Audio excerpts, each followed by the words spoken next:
Okay, so today I am getting ready for Thanksgiving by making some sweet potato casserole. These sweet potatoes are actually from my garden that I grew this year. So I was really excited to be able to try to make something with them. We'll see how this goes though, because I have never made a sweet potato casserole with these kind of sweet potatoes, which is why I also have some plain store-bought sweet potatoes that I'm going to also roast along with them, and we'll see how this ends up happening at the end. But to start, I'm going to clean these up just a little bit. I'm gonna cut off the ends. I've already washed all of the sweet potatoes. That one really didn't need anything else.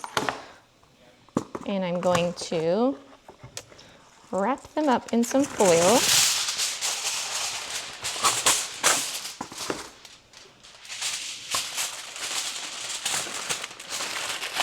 Oh, first, I forgot. I was going to put a little bit of coconut oil on them. I usually use olive oil when I'm roasting, but I've run out of olive oil and I keep forgetting to buy it. So today we're going to use some coconut oil, and I figure that'll actually be better anyway since I'm making a sweet potato casserole. So I'm just going to give it a little rub down. You don't need to use a whole lot, just a little bit. Okay, now we can wrap it up in our foil, close it all up, and we'll put it on our baking sheet to go into our oven to bake at 400 for about an hour. At an hour, then that's when I usually like to check it and see. So I'll take a fork or maybe a knife and poke it in to the flesh. And if it goes in easily, then it's good. If it has a little bit of resistance, I like to leave it in for a little bit longer. And then once it's done, once I feel like it's done, I leave them in the oven again for like another 15 to 30 minutes to just help kind of contain all of the goodness of the sweet potatoes. Okay, this one looks like it needs a little bit more TLC. This one was one that I knew had some bug damage when I was harvesting it. So I'm just gonna cut off all those kind of yucky bits right now, so I don't have to worry about them later. I might cut this part too. That looks pretty good. I'm gonna cover this one with a little bit of coconut oil.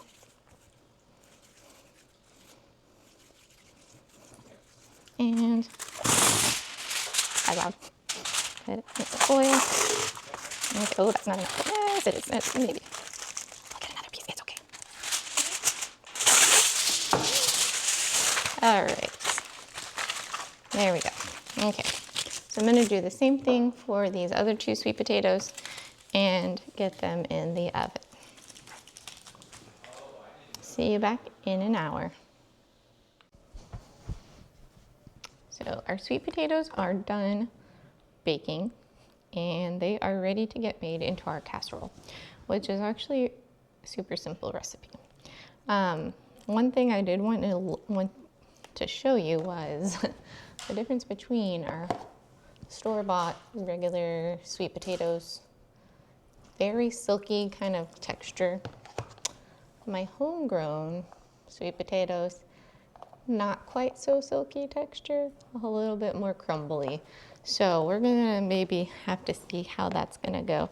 I do have my giant sweet potato that I grew, and I need to actually finish peeling that and crumbling it up. But we're just going to cut off some of this. We have so much potato here that I don't need to worry too much about saving some of like the stuff right by the skin.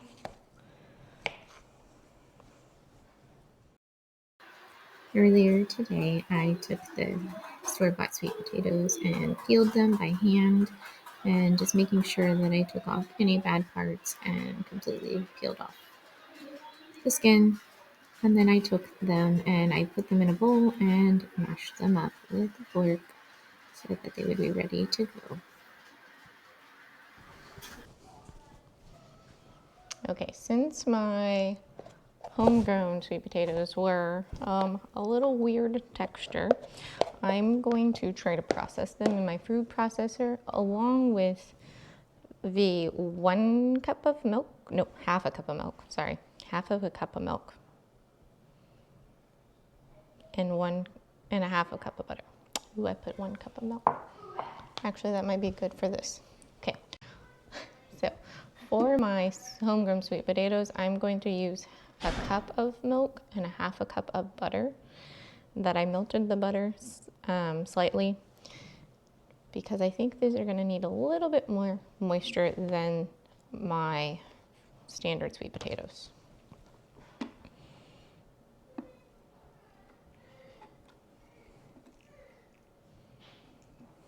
Okay.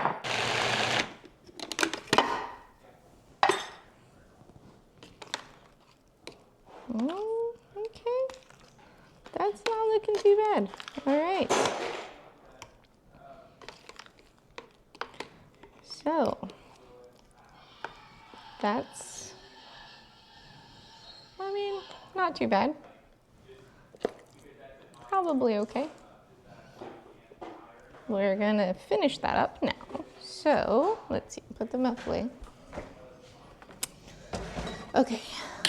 Okay, so I'm basically making a double recipe. So I'm going to combine these in the end into one dish.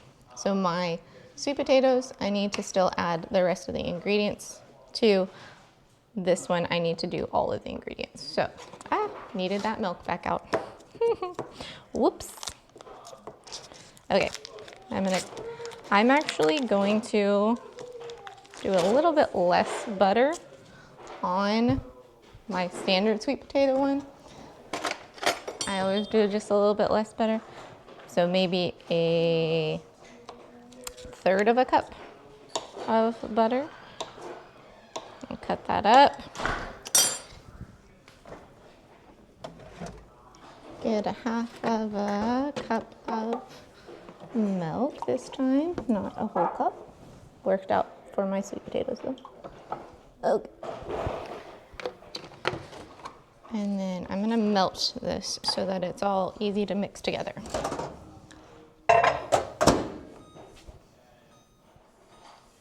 Okay, now I can put the milk away. Okay, milk's away.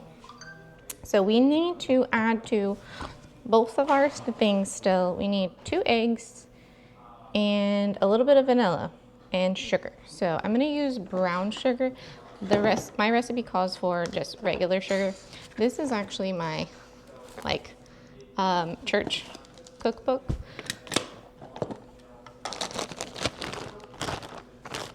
Okay, so it says 1 cup of sugar. I'm not gonna do 1 cup of sugar. I think that's too much. So, although my homegrown sweet potatoes are less sweet than the store-bought ones, so I might actually do a whole cup for that one, just to kind of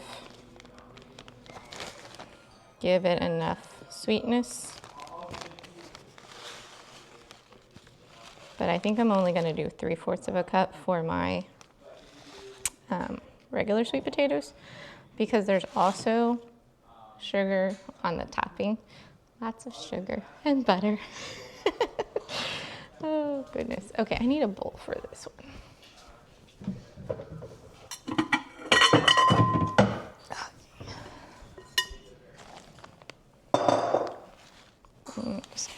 That's 1 cup of brown sugar. And that's gonna be for these.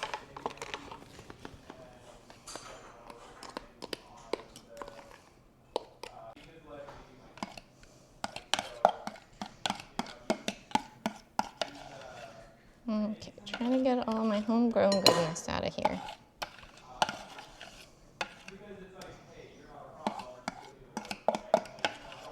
Okay.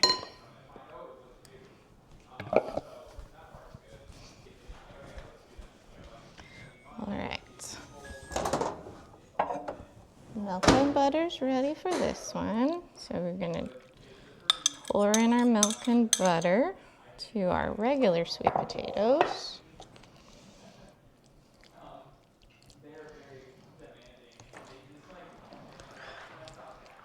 Let's see if that's big enough. And we're gonna do our brown sugar.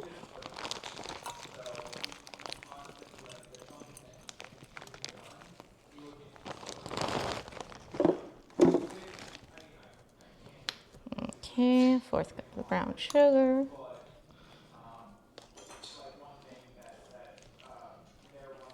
Mixy, mixy, mixy. Oh, we can't forget our vanilla. Oh, I hope there's enough in there. 1 to 2 teaspoons, whatever you prefer. I always like a little more vanilla. I always just do a lid full. That's about a teaspoon usually. Okay. Okay, so that looks a lot different consistency than this. Oh, I can't forget my eggs. Okay, gotta put in the eggs too. Okay, so 2 eggs for each.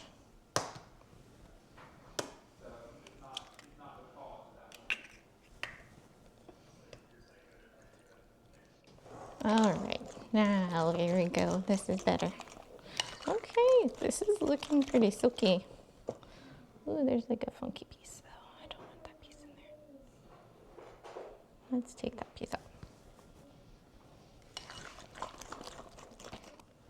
Okay, so I'm going to assemble my casserole. What I'm planning on doing is sort of doing a marbled look.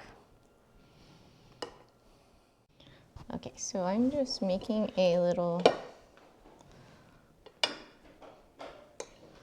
kind of like what you would do for a marble cake. We're gonna make a marble sweet potato casserole.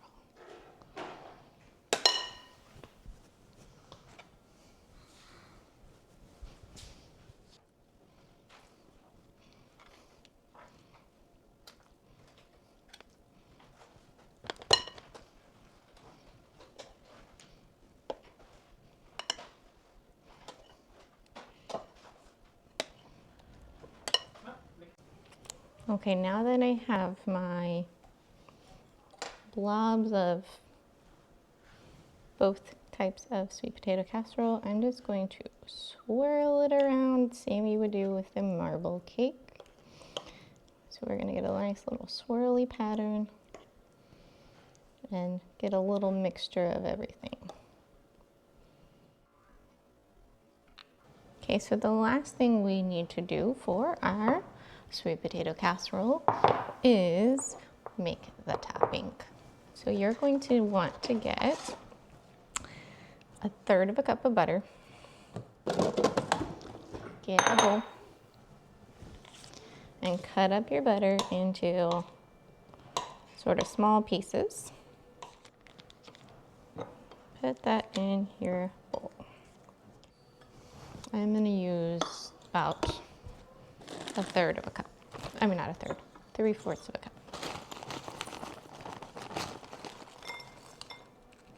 Or we'll just make a mess, and whatever makes it in the bowl is what we use. Okay, let's put this chunk back in the bag. That's about 1/3 cup, or 3/4 cup. And all the random pieces on the counter, that's fine. Okay, so the next ingredient you're gonna need is a cup of pecans. These are pecans from our pecan tree. Pecan trees. And I'm just going to chop them up. If you have a food processor, you can use your food processor to chop them up. I'm just going to use my Ulu knife. And you do not have to use pecans if you do not want like pecans or if you're allergic to pecans. You could also use walnuts if you wanted to instead, or no nuts at all. I think it tastes better with them though. So before I add that in, I'm gonna actually get my flour to put in there. Okay, so my sister is gluten-free, so I'm actually going to use some oat flour in here instead of just plain flour, so she'll be able to eat some of this as well. So you just need half of a cup of flour.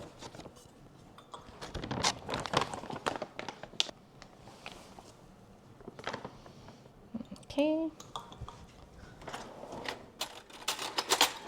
And I'm going to take my fork and I'm just going to kind of crumble up the butter with the flour and the sugar. Okay, now we're going to add in our pecans.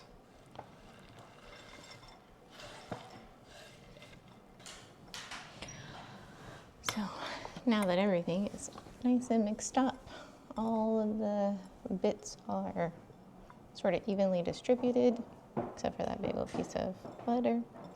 Okay, everything's kind of nice and distributed. We're gonna put it on, I'm gonna put it on my small one. I'm saving this one for later when we actually have our Thanksgiving. So I'm gonna cook this one now though, so I can try it and see how it is. So I'm just gonna sprinkle a little bit of this on.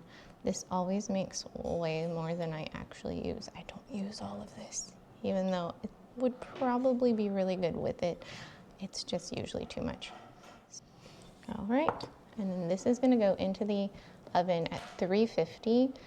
The recipe does not give any specific amount of time. It says until browned. So we're going to put it in and see how long it goes, and then I'll let you know. So I baked my casserole for about 35 minutes. At about 30 minutes, I checked to see how it was doing, and then I gave it about 5 more minutes to make sure it was all the way completely cooked through. Okay, I'm gonna try my sweet potato casserole now. Let's get this in the book. How delicious this looks. Okay, I'm gonna try just my homegrown sweet potatoes.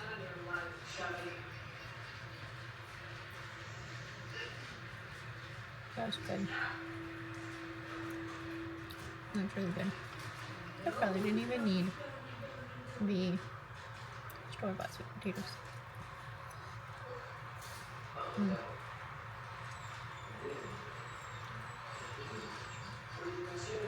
So much better.